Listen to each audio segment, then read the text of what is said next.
जगदम्बे काली, जय दुर्गे खप्पड़ वाली। तेरे ही गुण गावे भारती ओ मैया, हम सब उतारे तेरी आरती।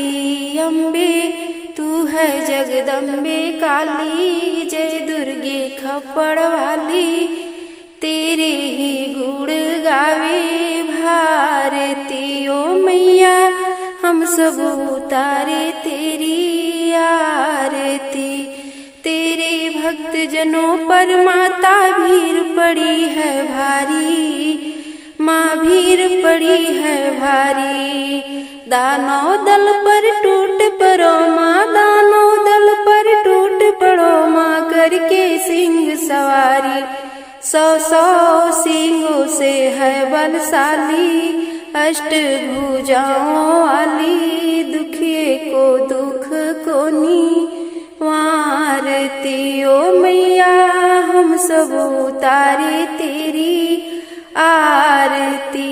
माँ बेटे का है इस जग में बड़ा है निर्मल नाता, ओ माता बड़ा है निर्मल नाता।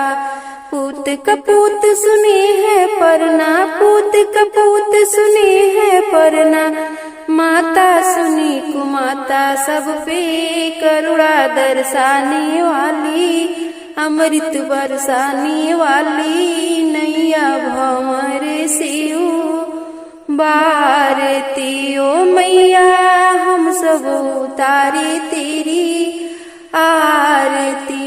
नहीं मांगते धन और दौलत, ना चांदी ना सोना, ओ माता ना चांदी ना सोना।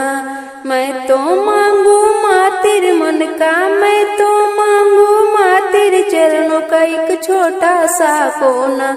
सबकी बिगड़ी बनाने वाली, लाज बचाने वाली। सतियों को सत को संवारती ओ मैया, हम सब उतारे तेरी आरती।